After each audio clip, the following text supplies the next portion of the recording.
I'm alone. I'm unseen. The wind carries me through each day, and I don't know where it'll take me. It bears my breath, but the wind isn't my friend. Homelessness for me, when I hear the word, I don't know, it's just such an empty concept. The first thing that comes to mind is no stability, no family support, just lonesomeness, I guess. I guess it's just knowing that where you are, where you're based, is always a temporary situation. Not knowing within the month or the week, possibly the day, as to where you're going to be the following day, the following month, the following year. It's a pretty scary kind of thought. Even scary if I imagine being in that situation when I was a teenager, where I really didn't know anything about the world. You know, everything was new and everything was scary, and to be homeless in that kind of time of your life, which is such a crucial part of your development and your makeup, I think would just be really devastating for anyone that's forced to be in that kind of situation. To my surprise, homelessness isn't just sleeping under a bridge or sleeping on a park bench. I guess that's one of the biggest things that I had to get my head around, was that homelessness is not having a stable home environment. So going from home to home and going from place to place throughout the week can be classified as homelessness. They call it couch surfing. How am I going to actually get my next meal? Where is my bed going to be? Where am I going to lay my head next week? That sense of just not knowing what's around the corner.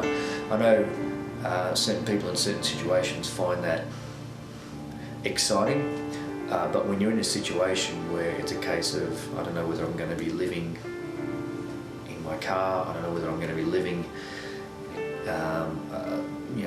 a flat which has like a 6-month changeover, where in 6 months' time I'm going to have to look for a new place to live. I just know that. It's just that uncertainty about where you're going to be based on an ever-changing basis.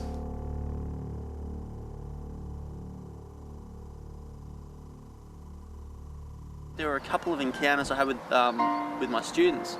This was in the primary years. Opened up to me about their story at home and what their home life was like, and how they didn't exactly know where they were going at the end of the day after school was finished, who was picking them up and who they were staying with. And that sort of opened my eyes to, I guess, this broader picture that there was an underlying issue of something going on. If I go back about, I'd have to be about 2 years now. I play gigs all around town. You know, I've got a lot of work on, which is great for me. And people would just start throwing me tips and slipping me money and saying, oh, you're really good, here's a bit extra. And I sort of thought, you know, I get paid well for what I do, I don't need this extra money. So I started putting my guitar case out with a little sign, and it says, you know, all donations were gratefully accepted and will go straight to children's charities. And that's where it started. I just collect tips from people at gigs, and one time I donated to UNICEF or the Children's Hospital or whatever was sort of going on at the time. And then Luke came to a gig one day and he saw me, he's like, oh, that's a good idea, I'm going to do the same thing. And then we got talking to Dave one day and he's like, yeah, I've been doing the same thing as well, just taking tip money and giving it to Beyond Blue and whatever charities he was passionate about. And then we sort of went, hang on a minute, you know, if we put our heads together, we could actually do something worthwhile with this. Instead of just throwing loose change at whoever we think needs it at the time, we could actually put our heads together and make some serious money and make a real difference. I said to Chris and Dave at one of our meetings, what if we set ourselves a target goal, like a reasonable target goal before Christmas time? We just set ourselves a target goal of $100,000 before Christmas time. At first, it was a case of, let's put together some sort of monthly fundraiser where we could actually have musical entertainment for an afternoon and pretty much just raise as many funds as we could through door takings, through raffles. We hooked up with the Golden Vine, the team out there just been fantastic. He said to us straight away, I'll book you guys every month for the rest of the year, you can have this room, I'll make sure it's empty, every third Sunday it's yours, do whatever promo you want, I'll do whatever promo I can, we'll build it up, we'll get it going. And we had a venue locked in, didn't cost us a cent, he was willing to donate all the time and staffing and everything to run it. The first one was Dave and Luke and I all got up and performed. We made ourselves the acts for the first one because we didn't have anyone else that knew about it yet. It's about being yourself and just people coming in and showing what they do and who they are and what they love. and then using that as a vehicle for others to say, well, here you go, we're going to collect money and just drop some coins in. Here's a raffle, put some more coins in, have some raffle tickets, whatever. And they've just been getting bigger and bigger and bigger every time. So the Unplugged for Charity gigs, as we ended up calling them, was kind of a bit of a springboard for us to get merchandise rolling and start getting some real money coming in. If we could print out some of those and just get them stuck up. Wristbands have been shipped. Oh, cool. They're on their way. And they're going to look great because everyone else is doing wristbands that are yellow and purple and pink. And ours are just white. I'll take 100 to uni. Yep, I'll and just keep 100 with me and just carry them everywhere I go. Well, if we sold 2,000 wristbands, that's 10 grand. Like, just there, you know, like. 10 grand. That's going to cover all our little sundry expenses. The Bendigo for Homeless Youth swear jar, courtesy of last week's rehearsal when 3 of us swore on camera and decided that right from then on out it's going to be a $5 donation. It's like the before this. Finding another 2 hours on a Saturday. How am I going to do that? Yeah. There it is. $5 in the swear jar. The amount of times that I've actually sworn on camera. I've got to wait till next pay. I was just for enough of this. No. $5. You know. I'm poor. You got change? I've got change, brother. For the S word. Gotcha. This could end up being our biggest earner right here. I reckon it could be. It's been 1 week and we've sold, how many bags of wristbands have we gone now? Out of 10 bags, there's 3 missing. How many's in the bag? 100.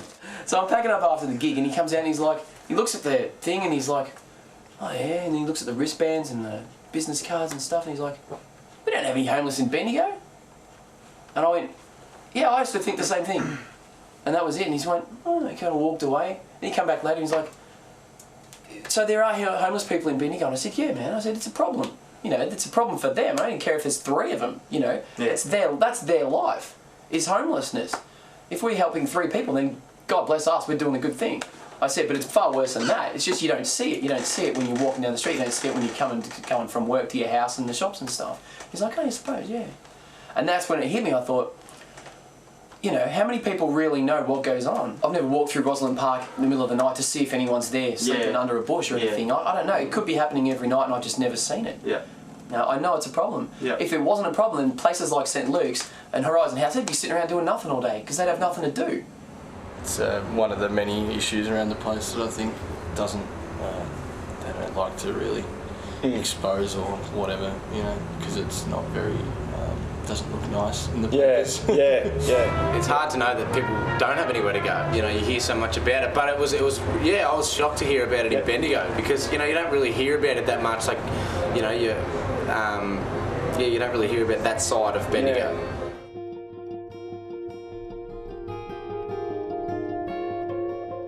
Luke had the idea, he would just come around here and we were sitting outside by the bonfire one night, just burning off some wood, and he said, oh, I've had this idea about a song, kind of a We Are the World thing where we get all the best singers and the best instrumentalists and the best composers and, you know, arrangers and directors and whoever from town to just come together on this one track. Let's let this song be our way of giving back to the community, I guess. I thought it was a great idea. I thought, well, that's fantastic. We can definitely do something here. So over the next week and a half, I was locked away in my room, just playing around with different melodies on the guitar, and I had my little organ there, and I was just trying to find a melody that was going to be the song, you know? It took me forever. After a gradual period of time, this melody was just sort of sticking in my mind, and so I put it down on paper and organised a meeting with Chris and Dave, and I showed those guys the song that I'd had in mind, and they said, look, like, that's a start. So let's have regular Monday meetings each week for as long as it takes till we get the song arrangement done. There were just a couple of places where trying to let chords hang, just to try and make it run as smoothly as it possibly could. When it came to the bridge, there needed to be a bit of a minor change. I think at one stage when we spoke about it afterwards, Luke said, oh, you don't know where that minor change came from. And I'll tell you now, it came from me, Luke. After about 2 or 3 months of meetings, we finally had most of a composition. And then one night Chris said, you know, I've had this outro in my mind, and I've just had this. Starts up, and then we have the choir come in.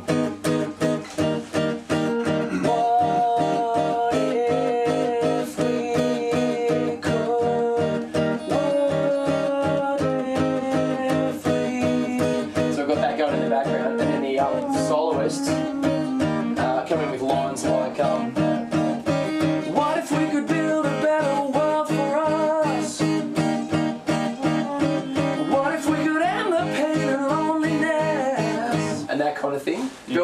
up, blah, blah, blah, and then all together just at the end. Yeah. Once we had the composition down, we still hadn't had any lyrics. And that is where the man himself, Lee Turner, comes in. Luke and I were doing a show at the time together, and he told me about a project he wanted to do. And he sort of jumped at the idea and goes, oh, cool, so, what are you writing? How far are you up to? And I said, well, we've got a composition ready. I've got to admit, I didn't know much about the subject matter, but I said, look, I'm more than happy to help, maybe just with some phrasing of his lyrics and that sort of thing. So I invited Lee to one of our Monday night meetings with Chris and Dave, and I showed him the lyrics that I'd already had for the song. I'd been working on them for the past few days. I asked Luke to send me his lyrics so that I could look at what he had, and I think maybe he was too busy, he didn't send them to me, and I got home and I thought, oh, I'll just start writing, and I enjoy songwriting, so it just started to happen. And Lee come back the next week, and I couldn't believe it. He'd written the whole song, all of the lyrics. I nervously went along thinking, because I didn't want to take over, I knew that the lyrics had been written, but I was asked to play the song, so I did. I loved it straight away, and I looked at Chris and Dave and said, what do you guys think? And we thought, look, we have a song. We have the makings of Everybody Needs a Home. That's going to be our charity single. Before writing the song, Lee had logged onto youthhomelessnessmatters.com, and he'd actually looked at some of the terminology that the professional youth workers use, such as breaking the cycle and stability and having a place for their future to grow. And all of these little phrases he used in the song. Everyone wants not a house, they want a home. Home means more than just It's not just a white sheet roof, is it? At that stage I still thought, well, it doesn't have to be this. This is just a bit of input. And as the weeks rolled by, it became the song, which I'm more than pleased with. So I don't even know how many meetings we had, but we workshopped the lyrics until we had Everybody Needs a Home. It simply went, everyone needs a home, a place to feel stable for their future to grow. And I thought that those two lines just summed up exactly what the project was about and why we were doing it. Children and young people aged 0 to 25 who were homeless on census night in 2006. That's 2006. How many? 40. 44,547. That's 2006. You think of how much the That's 6 years ago. Oh my God. That'd have to be 50,000 by now. That's half the And population. that's children, of Bendigo. that's not. It just shows we do need to do something on a bigger scale. Yeah. Is stuff being done about this, or is just no one taking action? Like, I don't know. Well, We are now, I know that. But Yeah, which well, is good. But yeah. Why is there so many? I mean, I suppose there's the services around, but the services are obviously not. There's only so much funding, Yeah. Something like Horizon House is obviously government funded, and there'd be government funded services, but there's just not enough services for It's not enough. A lot of it will come under your secondaries because there's a lot more broken homes now with kids being shoved from house to house, and that comes under a certain jurisdiction in homelessness. Yeah. So many grants, Arts Victoria and all the rest of them. And the minimum waiting time we got was, you're 12 months, Okay, Put the application in now, it gets reviewed in such and such, it gets approved, blah, blah, blah. A year from now you might get it. I want to go in there and just, introduce myself and say, look, I want to get it done faster. This is important. This deserves immediate attention. This isn't something that, that you put in the, I'll get around to that. To me, it's way more important than that. This is the first demo track that we're going to lay down. Just a roof and a temporary bed. About renaming it just Home. First thing I thought, should it just be called Home? I thought, that's probably better, but I just thought I'll just stick with what the first thing was. Oh, okay. Well, I said, you look at the CD single and you see this, the difference between looking at Everyone Needs a Home, like cool, or it's just home, people look at it and think home, like. If there are no objections, I really want to just title it Home. Yeah, it's fine. That is the central theme of this whole project is based around that word, isn't it? Yeah, Home. I'm good with that. When I spoke to Mike on Sunday at the farm, he said, so how many songs are you going to have on CD? I said, we're just looking at one at this stage. He said, have you thought about maybe asking any Bendigo artists who have songs relating to the issue in any way? So we could have Home, like the album could be called Home. Yeah. Oh, right, So we have Home, the album, with the big CD single, with all of us. Actually, it's a really good idea. That is a good idea. We need the foundation to say, it's all good, you're with us now. We're going to take care of it. You're right, you need to get in the doors there and say, what do you need from us for you to get an okay today? Should just go in there tomorrow, ask for Colin. I'll just ask for Colin, where's Colin, and say, Cole, like I spoke to Josh, where is he? I need to get this foundation going now, it needs to happen. This is Monday the, what's the date? Today is the 23rd of April 2012. The Bendigo Bank Community Enterprise Foundation have not only jumped on board with us, but we have a full-on committee. So we've got the state manager of the Bendigo Bank, the Bendigo regional manager, as well as the CEO of Bendigo Community Telco, Phil Lazenby. Tomorrow morning, all we have to do is say to the Bendigo Bank, hello, we are Luke Arnott and Chris Moore, the Bendigo Homeless Youth, and we do want to go ahead with your proposal, and we're all good to go. Come on! Yeah, it's alright. Okay, so it's just going to be a nice little intimate group meeting. And then, about 10 minutes into it, just like, you know... People just start walking in. It was a board meeting. Yeah, it was a board meeting. It was a board meeting in a boardroom. Yep, it was amazing. So that's the foundation taken care of. That is one of the... That's one of the biggest six that I've been waiting to do. It's great to have that finally taken care of. Yep. It's full steam ahead now. There's nothing left stopping us now. It's just away we go. So, exactly. Good news. Well, finding a studio was the hard part. Chris and Dave suggested that we look at the Brit studio. So I introduced myself to the studio engineers who were there, and they seemed pretty keen at the time, but I think they had a few other things on their plate. Except there was one studio engineer who took a lot of interest in the project and what were happening, and his name was Hans Menig. He's done a lot of charity projects before, and he immediately said, Luke, I want to know a little bit more about what you're doing because I might be interested in getting involved. And it took off from there. Oh, it was great to get back in the studio again. I haven't recorded in a studio since I left Melbourne, which was 10 years ago. I love being in the studio. I love that environment. I love the crispness and the clinical nature of it, and the fact that now all the T's are crossed and the I's are dotted. It was great fun. Nothing like rewriting a song in the last 5 minutes before we record. This is day one of recording, so we're going to lay down the music track today. Currently we're just going through the piece, trying to get together. Just hanged for 2 bars. Yeah, cool. This is Hans. He's our studio engineer, the main man, and basically we're laying down the music today, doing the guitar, the piano. Guitar, please. Yes, you can, Dave. We're back in 4, 3, 2. There we go. And so basically we're just trying to get the piece together, and there's a few new things to learn, but back into the original keys. we're managing, so I think it's going to sound awesome, so stay tuned. This is it. I think we're ready. Cool. We sort of recorded and rehearsed on the go, so it's like you've got this much time to put down the bed tracks, go. It was a great way to work because we were all there, we were playing the song live, and playing the song live there's a bit more of a personal feel about it that comes across. Because if I stick exactly to that click track, it's going to feel like it's slowing up. Yeah. There's a certain amount of expectation there because everything's live. You get a few goes at it, but you want to try and get things down as soon as you possibly can, otherwise you don't sort of want energy levels to rise and then drop within the recording process. Magical musical thing. Principally thinking of stuff like cabasa and tambourine. Yeah, nice to meet you, Dave. I'm not touching that. Yes. Well, the original idea was for the vocalist to write a line each of, like, you know, what if we could do da da da da, or whatever. That was the original idea, but in the end we didn't actually have enough time. And funny enough, the morning of the recording, Lee comes in with a piece of paper with just a few lyrics on this sheet. I said, what's that? He goes, oh, this is the outro. What if we could help to make this right? A chance to change so many lives. Lee was doing the demo track at this time, so he said, oh, I'll just sing this outro part and just use it as a guide track for the vocalists. These particular lyrics ended up being the final lyrics in the song, so it just goes to show he's a very talented man in his own right.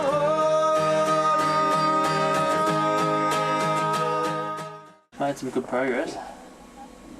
Well, we had no choice. We had to nail it today. I asked if I could pretty much just go away and work out the vocal arrangements for all of the vocalists. Once I knew who was going to be singing it, it was my task to actually put down who was going to sing what part, what the vocal harmonies were going to do, and where they were going to go and progress. Our original list of people we wanted to sing on this thing was like 50 people long. We sort of shortlisted to our top 12 sort of people, and then we'd start making phone calls and arranging dates, and the people that could be there on the day, just through circumstance, were the ones that ended up being on the track. So there are some voices in there that we would have liked, some people that aren't in there that we would have liked, but that's okay. Circumstances didn't allow it. It wasn't meant to be this time. It doesn't matter. It was just great because the energy levels of those singers when they came into the recording studio really did actually help to sort of excite us all in the other recording booth. Feels good, man. It's a good song. Hits me. They were just so positive about the whole thing. if a take went through and they weren't 100% happy with it, they were very critical of themselves, and they would say, no, we can do a better take than that. Take 200. Big thanks to Hans at the TAFE studio there. He runs that, and he's just been amazing. He's a very approachable person, meaning he's very easy to work with, very open about ideas, suggestions, just concentrating on the overall feel of the recording. Oh, won't you please? Beautiful. Hello, I'm loving that. Would you kiss me? Hug me? Come on, come in. Come on, come here, man. Love you, man. This project needed the finishing touch, and that was the Bendigo Youth Choir. Mrs. Valerie Broad and the kids who did so well in representing Bendigo in the World Choir Games. And to me, that was just the icing on the cake for this project. Once we had everything that we needed, all of the vocalists and all of the music laid down, the Bendigo Youth Choir's awesome children's voices that really pulled on my heartstrings, I imagine everyone else's. Okay, so you can relax a little bit. We've recorded the last part of the song. The choir sounded absolutely amazing, and we've done it. We've done it.